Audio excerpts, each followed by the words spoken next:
Gilabay ko sa akong ginikanan dihang baby pa ko. Pero dihang successful na ko, mibalik, nagpaila og magpasuporta siya sa akoa. Maayong adlaw kanimo DJ Sam og ingon man na sa imuha mga tigpaminaw. Itago na lang ko sa pangalang Ellie. Kung mahimo, itago lang po ang akong identidad. Kini nga istorya dili gyud ni siya basta-basta. Puno ni og kasakit nga dugay ra na akong gida DJ Sam. Ug karon pa lang nako kaya nga iistorya sa imong programa. Sa akong pagkahimugso pa lang, gilabay na gyud ko sa akong tinuod nga inahan. Baby pa kay ko ni adto nga time. Wa pa gani ko kahibaw unsa ang kahulugan sa pulo nga gugma. Wa ko kahibaw kung unsa ang akong sala. Unsa ang kapakyasan sa kinabuhi. Apan bisan pa man ana DJ Sam, gidesisyonan ako sa akong mga ginikanan nga dili na angayan ipadayon ang akong kinabuhi. Gibilin ko niya sa lugar DJ Sam nga wa gid in taon siya kasiguraduhan kung mabuhi ba ko o mamatay. Apan kaluoy sa Ginoo no, naay duha ka tawo nga nakakita nako. Wa ko nila gilabay. Wa ko nila tan-awa nga pabigat lang. Ila kong giampon DJ Sam o gipadako giila nga anak. Nidako ko DJ Sam nga dunay disiplina, kahadlok sa Dios ug labaw sa tanan, way kulang nga gugma.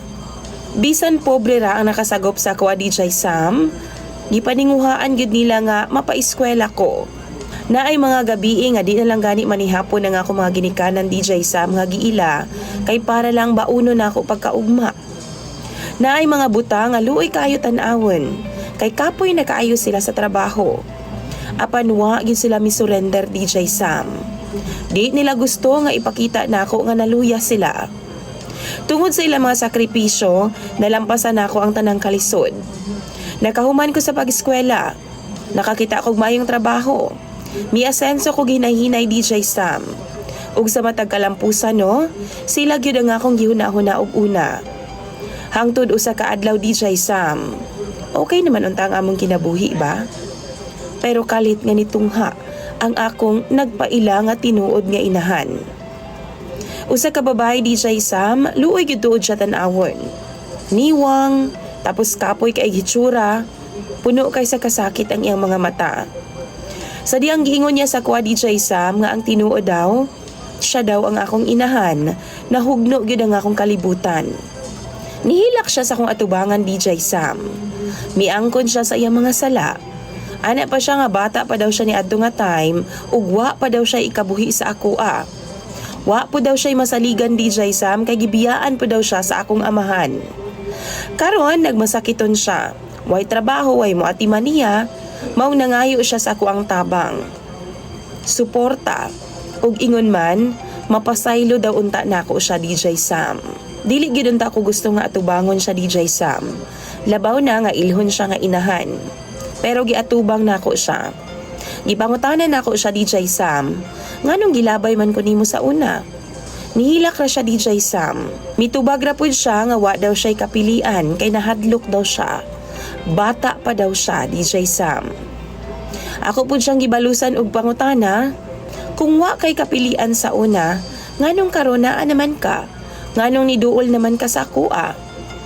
Nganong karon nga kabaw na kumutindog sa akong kaugalingong mga tiil, niabot man kag kalit? Nganong wa na lang man ko nimo gipasagdan nga malipayon sa mga taong miampon og mibarog isip ginikanan nako nga wa nimo na kayang buhaton kaniadto? Wa siya mitubag DJ Sam. Miduko ra siya. O padayon siya sa paghilak. Pero ako, gisumbatan gid nako siya.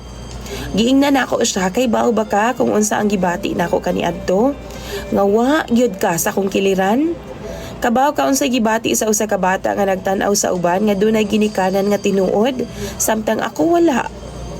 Nihila ko DJ Sam ug wa gyud nako napugngan. Kana bitang unang tawag nako ugma, dili siya. Tapos unang kamot nga mitunol nako, dili pud siya. Ang unang tawo nga nihigugma nako, dili pud siya. Nangayo siya pasaylo og padayon DJ Sam. Mihangyo pagyud siya nga tabangan daw nako siya.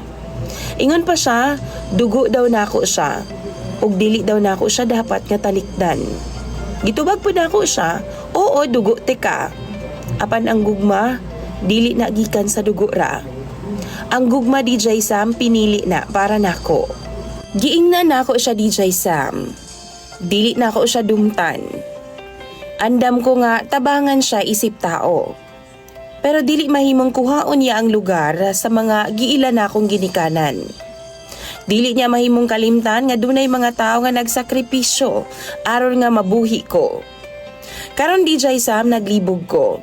Kay bisan human na sa confrontation namo, bugat gihapon ang akong gibati. Bugat gihapon ang akong kasing-kasing. Kay ang pagpili manggod tali sa dugo ug gugma, dili gyud ingon ana kasayon. Mao na ang akong kahimtang karon. Mao nang mangayo ko og tambag sa imo mga tigpaminaw karon. Kung kamo ba ang nasa akong lugar unsabay akong buhaton? Kinsa man ang akong pilion? Ang nag-ampon ba sa akoa o ang nagbuntis sa akoa? Ang akong tinuod nga inahan. Humana sa among confrontation sa akong tinuod nga inahan DJ Sam. Wa dayon ko nakauli. Naglingkod-lingkod una ko sa sulod sa akong sakyanan DJ Sam ug nagtan-aw ko sa kalsada nga mura bitaw wa ko'y klarong direksyon. Bugat kayo nga akong paminaw. Mura ko gikuhaan. Mura ko gihanukan sa tibuok kalibutan. Wa ko'y kusog. Kay bisan nasulti na nako ang tanan nakong gibati niya. Wa pagyud ko kay baw kung unsa gyud ang husto nakong buhaton. Human sa pipila ka oras ni uli ko sa among panimalay. Didto sa ako mga giilang mga ginikanan. Pag-abli nako sa pultahan DJ Sam no nakita gid ako nga naglingkod ang ako mga giilang ginikanan sa lamesa. Simple ra gid kay silang tan-awon. Parehas ra sa una sa gamay pa ko. Wa sila kay baw nga nabag-o na di ay ang akong kalibutan sa akong pag-uli. Nakita na ako nga akong mama nga nagluto o nga ako ang amahan nga nag-ayo sa guba namo nga lingkuranan. Nakahilak yun kong nagtanaw sa ilaha DJ Sam. Mura bitaw ko og bata nga napildi sa lastiko. Nakita ko nila DJ Sam o gipangutana ko nila nga nung nahilak daw ko. Wa dayon ko katubag. Gigakos na ako sila DJ Sam nga wa gyud tingtingog. Dito na ako nabati DJ Sam nga naagi day sa ilaha ang tinuod nga kahayahay. Sa mga kamot nga ni amuma nako, human ko gibiyaan sa akong tinuod nga inahan. Sila ang akong gikuhaan og kusog. O gisulti nako na tanan DJ Sam. Wa ko'y gitago nila. Gisultian nako sila nga nakita na nako ang akong tinuod nga inahan. Gisulti pod nako nga nangayo og tabang, nangayo og suporta og ingon man pasaylo. Pero wa dayon ko nila gitubag DJ Sam. Naghilom ra sila. Abi nako noong nasakitan sila, nasuko sila nako. Pero ang akong mama ninduol nako DJ Sam. Ingon pa siya, "Nak, kung asa ka malipayon og malinawon ang imong konsensya, didto pod mi ni papa nimo." Nakahilak noon kog samot DJ Sam sa iyang tubag. Tapos gitagaan kog tubig sa akong papa. Ingon pa siya, "Dili namo kuhaon ang imong lugar sa iyang kasing-kasing.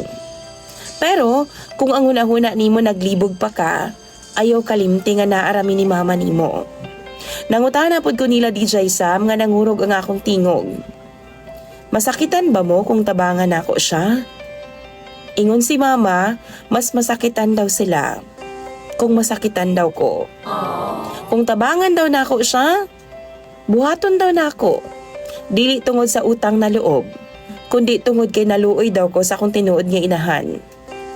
Pero di lang daw gyud nako kalimtan, nga wa daw ko'y utang nga bayran sa ilaha. Dito ko nabungkag DJ Sam. Kay ang mga tao nga di nako kadugo, maupay nagtudlo nako kung unsa gyud ang tinuod nga gugma. Niadtong gabi una DJ Sam na realize nako kung unsa ang mga dapat na akong buhaton. Pwede di ay nga magbutang pod kog utlanan tali sa akong tinuod nga inahan. Pwede ra kong mutabang sa iyaha, pero dapat na ay boundary. Karon DJ Sam, hinay-hinay na ako siyang gitabangan. Dili isip ka anak nga nangutang og kaluoy, kundi isip tao nga dunay kasing-kasing. Pero ang akong giilang nga mga ginikanan, sila gyud ang akong ulian, akong pahulayan og akong tawgon nga pamilya. Paglabay sa pipila ka semana DJ Sam. Ni chat ang akong tinuod nga inahan. Ana pa siya na kung pwede palihog bisitaha ko. O giadto pud nako siya DJ Sam. Nakita nako siya nga luoy na gid tuod siya. Niwang na kaayo. Nangutana ko niya wa kay mga paryente. Ana pa siya, wa daw siya'y kaduulan nga lain. Wa daw siya'y masaligan. Nitanaw siya na ako DJ Sam ug naghilak. Mingon pa siya nga hinay gyud kayo ang iyahang tingog. Nag-inusara na lang ko sa kinabuhi na. Masakiton pa gyud ko. Wa ko'y pangayoon ni mga dako. Gusto ra unta nako nga makauban ka. Bisan sa mubo na lang nga nahibili na akong panahon. Mura gyud og gikumot ang akong dughan DJ Sam. Kay kini nga babaeng nagpasakit nako sa una. Mao na karon ang nanghangyo sa akong presensya. Kay lakon kay ko DJ Sam pero ako yung gipugngan. Dili sayon ang iyang gibuhat nako kaniadto. Kay kada tan-aw nako niya DJ Sam, mubalik yun ang kasakit sa akong pagkabata. Mihilak siya, way kusog, way depensa. Ana pa siya, nasayop daw siya. Kay baw daw siya ana. Ug dili na daw pwedeng mabalik pa ang mga nangagi. Nihangyo siya sa kwa DJ Sam nga palihog kung pwede. Dili daw nako siya pasagdan nga mamatay nga mag-inusara lang. Pag uli nako DJ Sam, hilom kaayo ko. Wa ko kay baw kung unsaon ako pagstorya sa akong mga ginikanan. Wa ko kay baw kung unsay akong angayng buhaton. Kung mupuyo ko dito sa akong tinuod nga inahan, mura na kog kumuton ang kasing-kasing sa mga giilan akong ginikanan. Wa ko'y gihatag nga saad dito sa akong tinuod nga inahan DJ Sam kay wa pa ko kadesisyon. Bugat kayo para buhaton na sa usa lang kagabi. Mao na ang akong gikalibgan karon kung unsaon nako ni. Maluoy ko sa akong tinuod nga inahan pero makonsensya pod ko para sa mga taong naghatag nako og unconditional love. Kabalo kong puros ra oo para sa ilaha. Pero deep inside, sakit na kaayo na. Mao nang unsabay dapat na akong buhaton. Tambagiin tahon ko ninyo please lang. Ako nang basahon tanan sa comment section. Imong sender DJ Sam, Ellie.